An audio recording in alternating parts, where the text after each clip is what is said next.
સોરઠ ધરા ન સંચર્યો ન ચડ્યો ગઢ ગિરનાર, નાયો નહીં દામો રેવતી એનો એળે ગયો ઉતાર. સોરઠ ધરા ન સંચર્યો નો ચડ્યો ગઢ ગિરનાર. બાપા 33 કરોડ દેવતાનું બેહણું ગઢ જૂનો ગિરનાર. વાદળથી વાતો કરે જ્યાં ઊંચા શિખર ઉપર દત્ત મહારાજના બેહણા છે. ઈ સોરઠ ધરા સોહામણી અને જેના નમણા નરને નાર હાબદલા જ્યાં હેંદળ પીવે. આ અમારી ધરતીની અમીરાત બાપા. સોરઠની ધરતી પાવન પવિત્ર ભૌમકા એમાંય ગઢ જૂનાનો જૂનો ગઢ. કવિ કે જ્યારે જોઈ ત્યારે નીત નવો લાગે એને કોણ કહે ગઢ જૂનો. આ જૂનાગઢ જૂનાગઢની ગોદમાં ગિરનારની ગોદમાં કયેક ઇતિહાસો હંગરાયણ પીડ્યા છે બાપા. જૂનાગઢનો ઇતિહાસ અદ્ભુત છે. જ્યાં દામોકુંડ છે ત્યાં માણસોના હાડ ગળે છે. જ્યાં માનવી જાત્રાઓ કરી અને પછી દામોકુંડ નાય એટલે પછી જાત્રા સફળ ગણાય. એટલે જ્યાં જાત્રાળુઓ આવે છે 18 વરણ આવે છે દામાકુંડમાં સ્નાન કરે છે. હું તો વર્ષો પહેલાની વાત કરું છું. એ ગઢ જુનાણાની ધરતી ઉપર સોરઠમાં બાપા એવી ઘટના બની. પાટણનો દુર્લભ સોલંકી સૈન્ય લઈને આવ્યા હતા. ચડાઈ કરી હતી જુનાણાની માથે. એ વખતે રાજા રાડિયાસનું રાજ તપે જુનાગઢની માથે.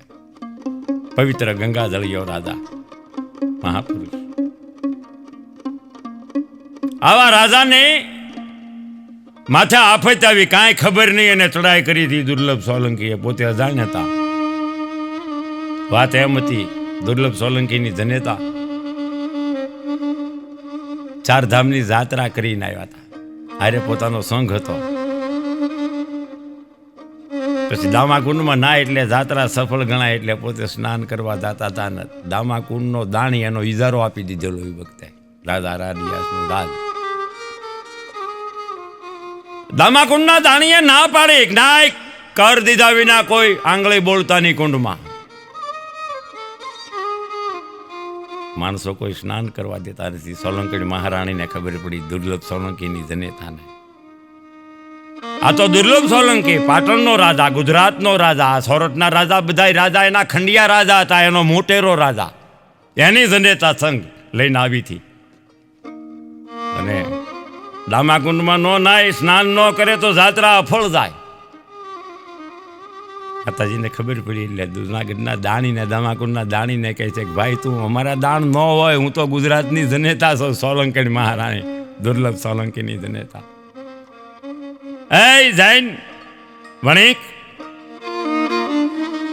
દામાકુંડનો ઇજારદાર એને કહે છે કે અમારા ઘર ન હોય, દાણ ન હોય, મારા સંઘનાય ન હોય. શું કહેતો હોય તો તારે ઘરે દૂધ પીવા આવું ને તારા છોકરાના હાથમાં 1000 રૂપિયા રોકડા આપું, પણ ઘર તરીકે દોકડો ન આપું. હું ગુજરાતની જનેતા છું. આ તો વાણીઓ જૈન. હું ફતના ના વાદાવ વટે થઈ ગયો અને એવું બોલી ગયો બાપા. હા કારક કોક માણા બોલે અને ભોગવવું કેવું પડે બીજાને પવિત્ર માણસોને. એનો આ દાખલો છે સોરઠની ધરતીનો. દામાકુંડનો દાણી ઇજારદાર બોલ્યો કે એક કામ કરે કે મફત સંગ નાવા દે. સોલંકી મહારાણીને નહીં હો. એ સંઘના માણસોને કહે કે તો તમારા સોલંકી મહારાણી કે અમારા રાના બલોયા પહેરે ને તો તમારા સંઘને મફત નાવા દે. તા તો નહોતી એ નવી કરી. ગઢ જૂનાને ગાળ બાદી અસલ બાઈક ખીદવ્યો ગોદડ ખવડો સૈંડ થઈ મહારાણી. હા સંઘના માણસોએ વાત કરી ત્યારે સોલંકી મહારાણી કહે કે હું રાના બલોયા પહેરું તો મારો સંઘ મફત નાય. હા ગુજરાતની જનતાની માથે વીજળી પડી હો. હાલો નથી નાવું. ભલે જાત્રા અફળ જાય. જોજો વટ વચન ને વેર કેવા હતા માણાના અને કેવું બનતું. આ તો ઇતિહાસ છે મારું કહેવાનું. રાજા રાડિયાસને કાંઈ ખબર નથી પવિત્ર છે વસ્તુ આબની છે. અહીંયા દુર્લભ સોલંકીને કાંઈ ખબર નથી કે મારી જનેતાની માથે આવી વીતી છે. નાયા વગરનો સંઘ નીકળી ગયો જાત્રા ફળ કરીને ગુજરાતની જનેતાનો. આવી ઘટના હાલો નથી નવું ભલે જાત્રા અફળ જાય. ટૂંકમાં હું આપને કહું તો આ સંઘ ધીરે ધીરે પાટણ તરફ આવે છે. પાટણના હિમાળા લગી જ્યાં આવવાની તૈયારી થઈ. દુર્લભ સોલંકીને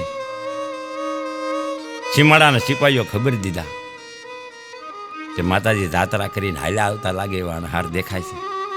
હા તો જે જનેતાના ચરણો તીર્થ સ્વરૂપ છે એવી જનેતા એવી માં તીર્થ કરીને આવે છે.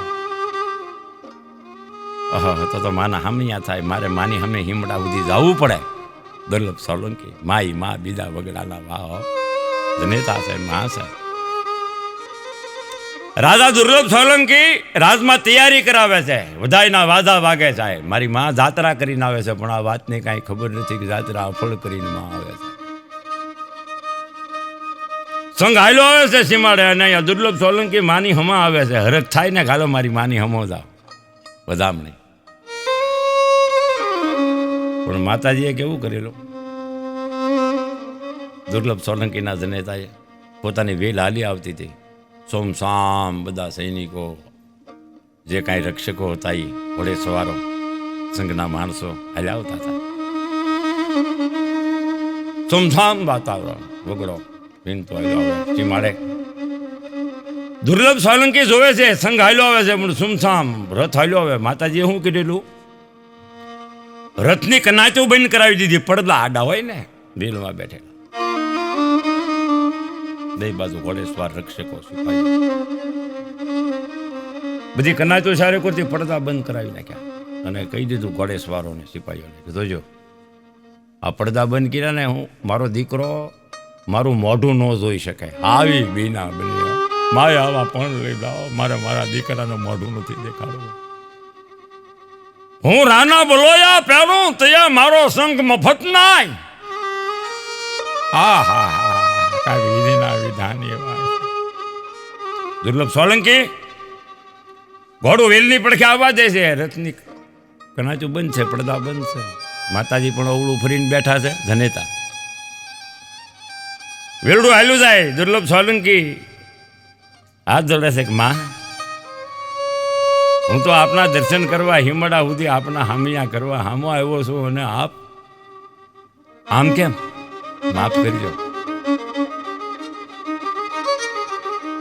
દુર્લભ સોલંકી ટૂંકામાં વિનંતી કરે છે માને જનેતાને. માં કાંઈ બોલતી નથી કે મારી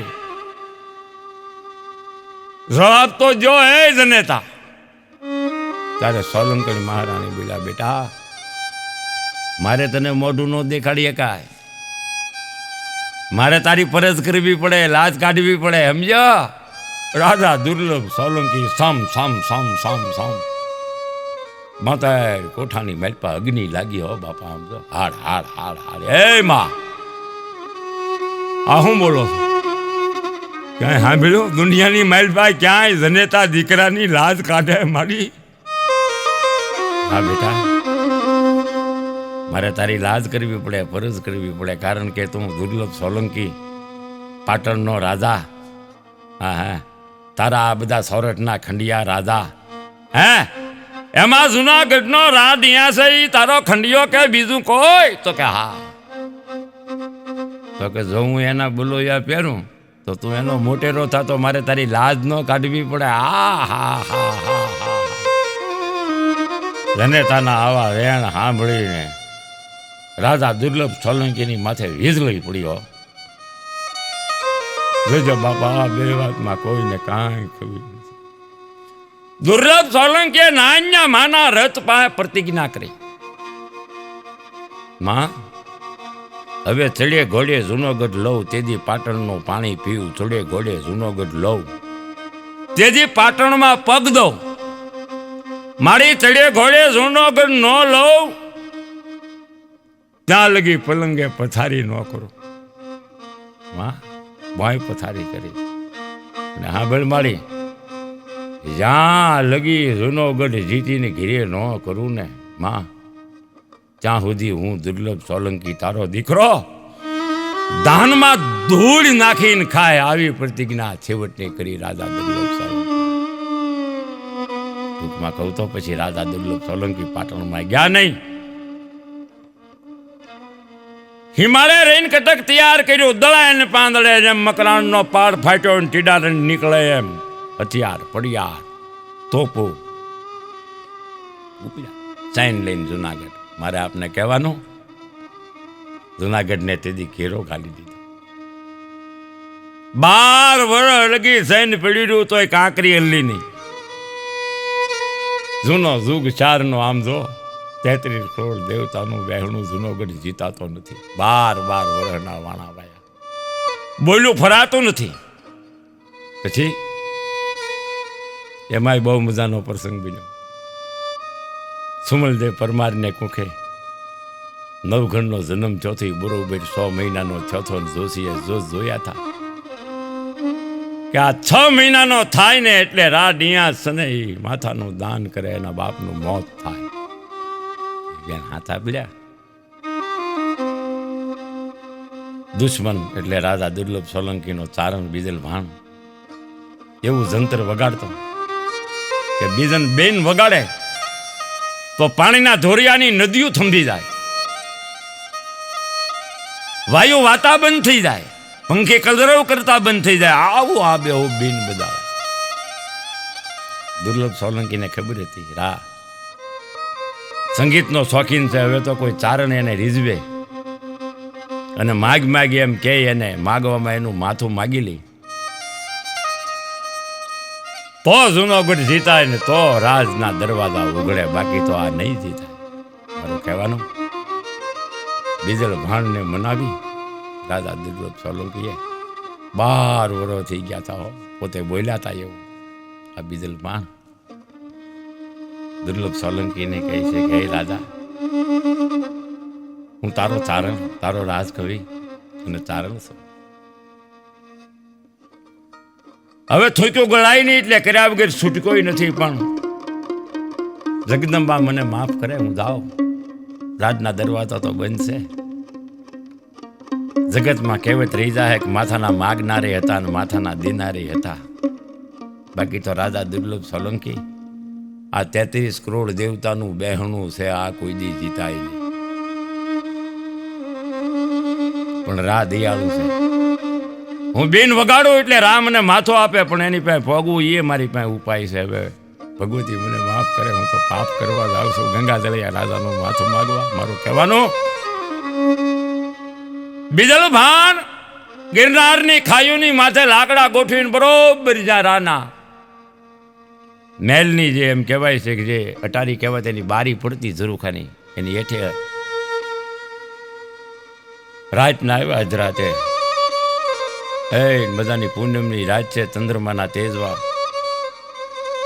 જંતર 9 મુઠે ચડાવ્યું. બેન વાગે છે, બીજલ બેન બજાવે છે. અધરાતે જુનાનો ધણી જાગ્યો. આહું કોઈ ચારણ આવું બીન કોણ વગાડે છે? જાગીને જ્યાં એમ કહેવાય છે રાજના ઝરૂખાની બારીમાંથી જોવે છે તો કોઈ ઊંડી ખાઈમાં કોઈ ચારણ જંતર વગાડે છે, બેન વગાડે છે. વાહ! જુનાનો ધણી જેમ મોરલીની માથે નાગ મંડાય એમ મંડાણો છે. વાહ ચારણ, વાહ ગઢવી, વાહ ગઢવી. પહેરવેશ ઉપરથી વર્તી ગયા. હાથ કર્યો, જય માતાજી, આવો ગઢવી, ઉપર આવો. કે બાપ એક તો રાજ છે અને એમાંય તારા રાજના દરવાજા બંધ છે. તારી પાસે ઘણું આવવું છે, પણ કેમ આવું? કેવી વાત બને છે. રા એમ કહે છે એક કામ કરો, એમ તમે નહીં આવી શકો. અહીંયા રક્ષકો રાજના દરવાજા ખોલવા નહીં દે, હવા હે પણ નહીં. મારી ઉપર એ ચોકી પહેરો છે, મારી પાસે કોઈ આવે કે નહીં. અને હું ઘણા ટાઈમથી મૂંઝાણો છું. 12 વર્ષના વાણા વાયા. આવો ચારણ દેવ, હું આ ફેંટો એટલે પોતાનો સાફો ઉતારીને સાંગામાંથી બાંધી ખાટલી જેવી આવે ને સાપારે બાંધી ખાઈમાંથી જવા દીધી. લાંબો સાફો એટલે ઠેઠ ખાઈને પાસે ગઈને બીજલ ભાણને કીધું કે આમાં તારણ દેવું અને માથે બે જાઉં હું તમને ઉપર ક્યાંય લઉં, પછી ઘડીક આનંદ કરીએ. બધાની ભગવતીની પ્રાર્થનાઓ કરીને તમે બીન બજાવો. આવો બીજલ ભાણ મારું કહેવાનું સાંગા માચીમાં બેઠા અને રા ડિયા સાંગા માચી ઉપર ખેંચે છે. જોજો જોજો હો ગરવાનો ધણી, એને કાંઈ ખબર નથી.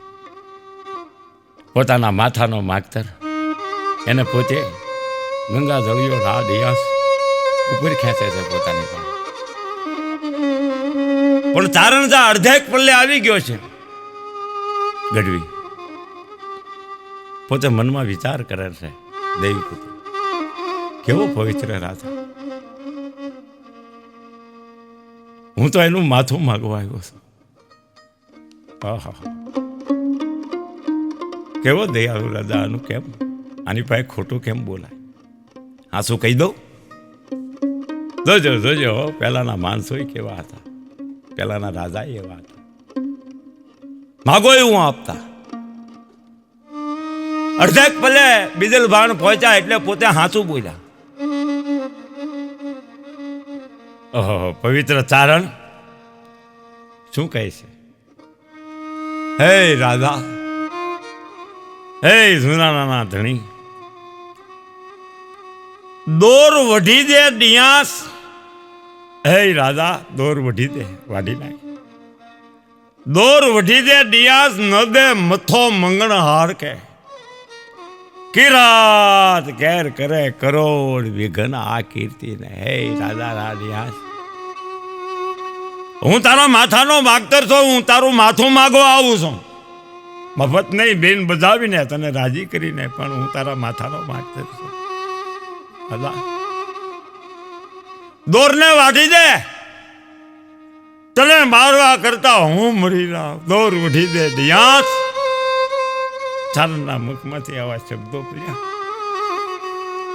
રાજા રાડિયા સાંભળે છે. રાજી હે ચારણ ગઢવી, હે કવિરાજ, આવો આવો મારા બાપ. સાંગા માસી ઉપર ખેંચે છે. શું બોલ્યા કે જો ડિયાસ ન દે મથો મંગણ હાર કે. જો ડિયાસ માથું આપે ની માંગણ હાર ને, એ કવિને ચારણ ને ડિયાસ જો ન મથો આપે મંગણ હાર કે, તો કીર્ત કેર કરે કરોડ વિઘન આ કીર્તિ ને. મારા નામને લાંછન લાગે આ ગરવાને. ના ના ભલે સાચું બોલ્યા તમે, કાંઈ વાંધો નહીં. આવો આવો આવો આવો, માથું માગવા આવ્યા છો ને, આવો. તમને માથા ન આપું તો કોને આપું? હે કવિરાજ આવો. હા રાજા, જગતમાં તારી નામના અમર ગવા હે ગંગા જળિયા. કીર્તિ અમર ગવા હે એમ કહેવા હે કે પેલા માથાના માગતરે હતા અને માથાના દેનારે હતા. મારું કહેવાનું રાજા રાડિયા છે. બીજલ ભાણને ઉપર ખેંચી લીધા પોતાની પાસે. સાંગા માથી ઉપર બેહાડ્યા ને બીજલ ભાણ પછી તો જંતરી બીન બહુ મીઠે ચડાવ્યું. હો હા હા, જેમ વિજાણંદનું જંતર વાગતું ધીમા ધીમા રે વગાર કાળ જામા વાગે છે. ફેરવાળી બીનના નખલા. સંગીત તો શામ વેદ છે, ઈશ્વરને આવવું પડે એવું બીન વાગે છે. અને જૂનાનો ધણી બીનની માથે મુંડાનો સમય કીધું ને, મોરલીની માથે નાગ મુંડાનો એમ શેષ નારાયણ. વાહ ચારણ, વાહ ચારણ, વાહ ચારણ. અદ્ભુત બેન. ચારણની આંખમાંથી એ આહુડાના દોરિયા વહેતા છે, કારણ કે પોતે માથું માગવા આવ્યા છે. એ ગઢવી માગો માગો માગો, હું રાડિયાસ માગો. આજ તમારા અહીંયાની આમ પૂરી કરી દઉં કે રાજા તમને ખબર છે હું તો માથાનો માગતર છું. તમને ન દઉં તો કોને દઉં એમ કરીને કીધું કે હે બીજલ ભાણ, મારો અશ્વ મારો ઘોડો છે તૈયાર, આમ જો તૈયાર થઈ જાઓ. હમણાં હું તમને માથું તમને આપું દાનમાં, પણ આમ જો રાજના દરવાજા ઉઘડશે એ પહેલા તમે બહાર નીકળી જાઓ. એમ તલવાર પછી પોતાની કમરમાંથી સડાપ ખેંચી ગળાથી કરીને, જેમ કુંભાર ચાકડાની માથેથી માટીનો પીંડો ઉતારી લે, આમ સડાપ દઈને મસ્તક ઉતારી અને તારણને આપી દીધું. બીજલ ભાણ ત્યાંથી નીકળી ગયા મારતે પડે. જુનાગઢ રાજના દરવાજા ઉઘડી ગયા. અત્યારે એ દરવાજા જે અમુક અમુક સાબિત રહ્યા છે, એ વાતની સાક્ષી પૂરે છે. જુનાગઢ પલટાણો બાપો, રાજા રાડ્યા છે, માથાના દાન કર્યા. જોશીના કહેવા પ્રમાણે બરોબર તેજી રા નવગઢની ઉંમર 6 મહિનાની.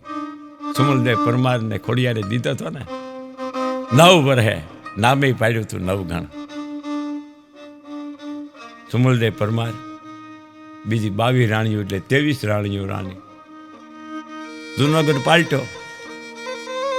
હર ઘમસાણ યુદ્ધ થયા પછી તો તોપુર ગંગા જમના પણ કોઈ કાર્યહારી ફાવી નહીં, કારણ કે રાજના દરવાજા ઉઘડી ગયા, રાજ ભેળાઈ ગયું. 22 રાણીઓ અગ્નિની ખાઈમાં પડીને સતી થઈ. પણ સુમલદેવ પરમારે 6 મહિનાના નવઘણને પોતાની યારે વાલબાઈ વડારીને જે દાયજામાં આવી હતી, પોતાના બાપે દીધી હતી, અને કીધું કે વાલબાઈ હાલે આ 6 મહિનાનો નવઘણ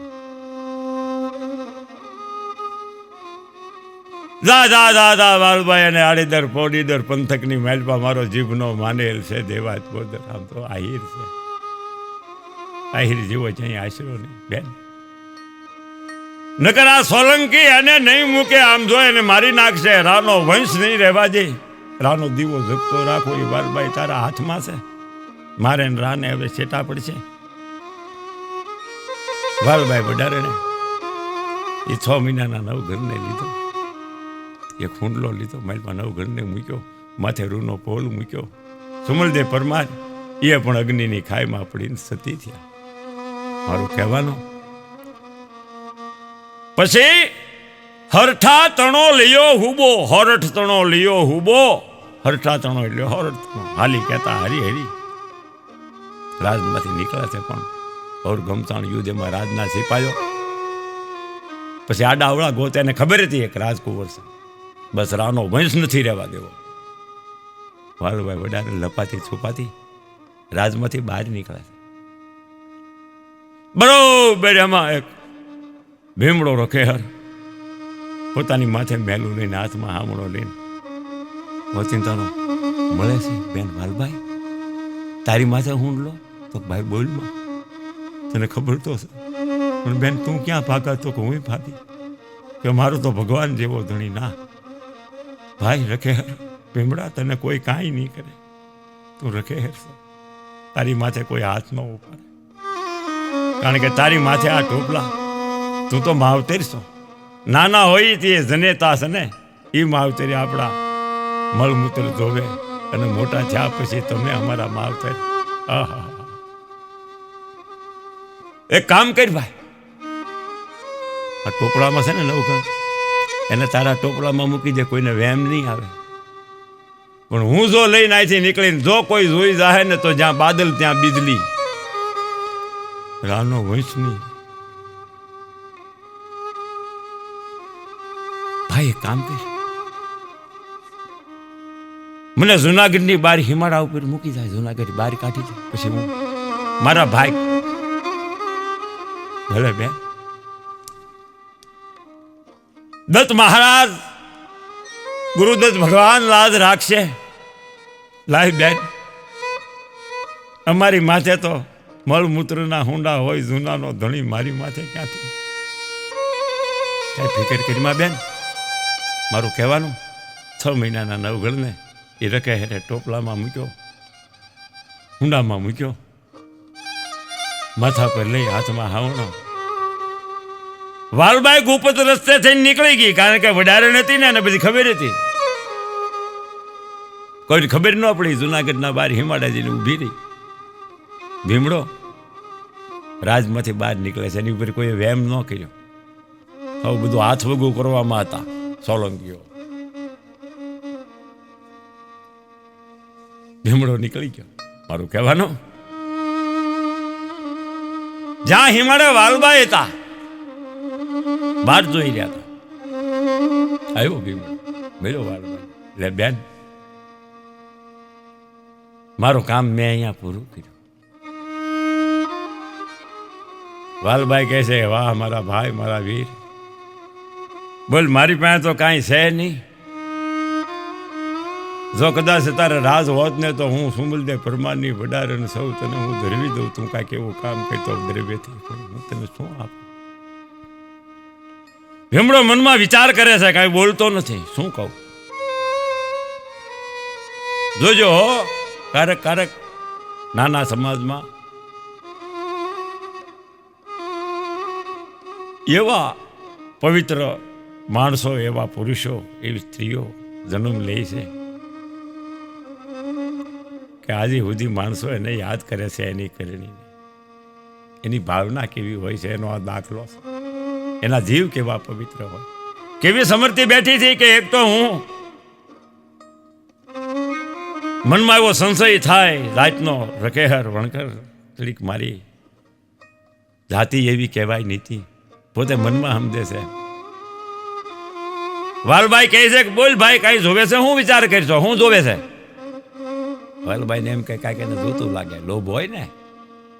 પોતાની પાસે એક સોનાની કટાર, પોતે વડારે નથી ને, કડીમાં હતી પોતાના પોતાના રક્ષણ માટે.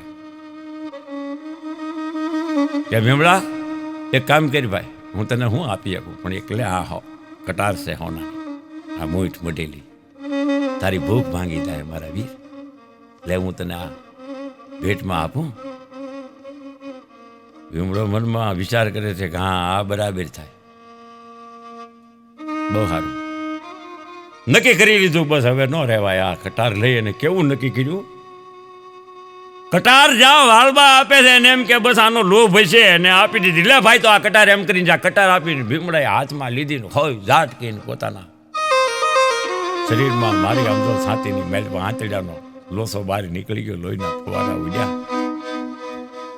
ભીમડો રોકેહર ધરતી ઉપર ઢળી પીડ્યો. વાલબાઈ કહે છે કે ભાઈ, એ ભીમડા, એ ભાઈ ત્યાં શું કર્યું? મને આવી ખબર હોત તો હું તને આ કટાર નો આપત. કે બેન, મેં બરોબર કર્યું વાલબાઈ. હું બેન બહુ નાનું વરણ, મારા પેટમાં આવી મોટી વાત રહી. કદાચ સમય જાય, મારા મનમાં કાંઈક અભિમાન આવે અને હું બોલી બેહું કે રાનો વંશ મેં રાખી દીધો. એ બેન, તો બહુ અવળી થાય. એ બેન, એ હાટું મેં મારા આત્મ પ્રાણ કાઢી નાખ્યા છે. બેન બેન કરતા પ્રાણ પંખેડું ઉડી ગયા. વિચાર કરી વાલબાઈ વડારે 6 મહિનાના નવઘણને લઈને ત્યાંથી નીકળ્યા. તારે જુનાગઢમાં ભીમડિયા દાદા તરીકે પૂંજાય બાપા. પોતાના આત્માને એમ થયું કે કદાચ આવી ઝીણી મારી નાનું વરણ, મોટી વાત, આટલી જ વાતમાં પોતાનો પ્રાણનું બલિદાન આપી દીધું. વાલબાઈ વડારે હરઠા તણો લિયો હુબો. પછી હાલી કહેતા હરી હરી, અને એ થકી પછી આળીદર બોડીદર આવીને આપા દેવાજ પાસે આવીને પછી એને રાવ કરી 6 મહિનાના નવઘણને. વાલબાઈ વડારેને આપા દેવાજને બધી વાત કરી. જૂનોગઢ પલટ્યો, સુમલદેવ સતી થયા, અને અહીંયા સુધી આ નવઘણને મૂકવા આવી છે. વાલબાઈ જાય તો ભલે મારા પ્રાણ જાય, પણ રાનો વંશ ભલાદી રાખું. હું આહિર છું, મારો વંશ જાતો કરી દઉં આમ તો, પણ રાનો વંશ નહીં જવા દઉં. બેન લાય, બસ આહિરે રાનવગઢને આશરો આપ્યો. બાપા પછી વાલબાઈ કહે છે, બાપા હવે હું જાઉં, જૂનોગઢ તો પાલટો છે, તો બેન તું ક્યાં જાય? ક્યાં પા, હવે મને મારા ભાગ, મને મારા બાપે વળાવ્યું છે. જેમ સુમલદેવ પરમારને બોલાવી છે એમ મારા બાપે સુમલદેવ હારે વડાલીના રૂપે હું આવીશું. મને વગડ પરમારે મોકલી છે, પણ હવે તો મને મારા ભાઈ સુમલદેવ પરમાર આ દુનિયામાં નથી. માં ખોડિયારે એને આ નવઘણ જેવો દીકરો દીધો છે. આહિર તમારો ઉજળો આશરો છે, એને મોટો કરજો, એનું જતન કરજો અને મને જવા દો. તો કે ના વાલભાઈ, તમે અહીંયા રોકાવ નહીં, તમે મને ભારે નહીં પડો. તો કે ના આપા, જો હું અહીંયા રહીશ ને તો સોલંકીઓ નવઘણને ગોતે છે, અહીંયા આવશે અને આમ જો તમને ઉપાધિ થાય રાનો વંશ નહીં રહે. મને મારા ભાઈ લોકવાયકા એમ કહે છે વાલબાઈ નાથી નીકળી ગયા. માંગરોળ ને માધુપુરની પાણા ખાંડમાં ગયા. કોઈને કીધું નહીં, મજૂરી કરી. નાના પાણા ખાંડમાં એના બેલા હાર્યા, ખાણું ખોદી મજૂરી કરી. કોઈને વહાણ ન આપ્યું, કોઈને ખબર ન પડી. એવી જિંદગી જીવ્યા. પછી અંતે એનું આમ એનું મોત થયું. પડે એની કીર્તિ તો આજ આભે અડી છે બાપા. જેને સરસના સુબાને આડીદર બોડીદર પોગાડ્યો. હા બાપા, નામ રમદા ઠાકરા, નાના નહીં રહંત કીર્તિ, ઊંડા કોટડા પાડ્યા નહીં પડન. વાત તો અદભુત છે. દેવાજ બોદરે પછી તો નવઘણનું જતન કર્યું. પોતાના પંડના દીકરાનું બલિદાન દઈ આપતો વાત નથી. જાણતા છો, સાંભળી છે, બહુ ઇતિહાસ અદભુત છે. પંડના દીકરાનું બલિદાન દીધું. નવઘણને જુનાળાની ગાદીએ બેહાડ્યો. જાહલના જવતેલ નવઘણે હોમ્યા. ઉગો નહોતો, ઉગાની હાજરી નહોતી. બેનને ઓસપ ન આવે એમ નવઘણ આવ્યો હતો. બાપા, કારણ કે દેવાજ બોદરે એને જુનાળાની ગાદીએ બેહાડ્યો હતો. બાપા, ઇતિહાસ અદભુત છે. પછી બેનને કાપડું કર્યું. બેને કાંઈ માગ્યું નહીં. પછી તો એ બેન, જાહલની વાત પણ અદભુત છે. પરણીને હારે ગયા પછી દુકાળ પીડ્યો. સિંધમાં ગાળવા ગયા દુકાળ. અને માં ખોડિયારે પ્રગટ પરચા પૂર્યા. આમ વાતું અથાગ છે, વાતું રહે વીર. ભલાય તમનું ભાનમાં એમ ગઢ જૂનો ગિરનાર. વાદળ થઈ વાતું કરે. ત્યાં તો ઇતિહાસ બહુ જૂના આંગરાને પીડ્યા છે. અને આવા પૂર્ણશાળી આત્મા બાપા રાડિયાસ, એ રાજા હોય તોય ભલે, દુર્લભ સોલંકી હોય તોય ભલે, બીજલ ભાણ હોય તોય ભલે, ભીમડો રકેહર કે વાલભાઈ કે પછી દેવાજ બોદર, હું કોના વખાણ કરું બાપા. માંડીને વાત કરીએ તો વર્ષો વીતા જાય બાપા. અદભુત ઈચ્છા છે જોનાળાની ધરતી ઉપર, જ્યાં ડણકે ગાજે ડુંગરા, નદીએ હેંદળ નીર, પાણે પાણે વાતો પડી એવી ગાંડી અમારી ગઈ. આવી પાવન પવિત્ર સોરઠની ભૂમિકા. જય માતાજી, જય ભગવતી, જય જોગમાયા.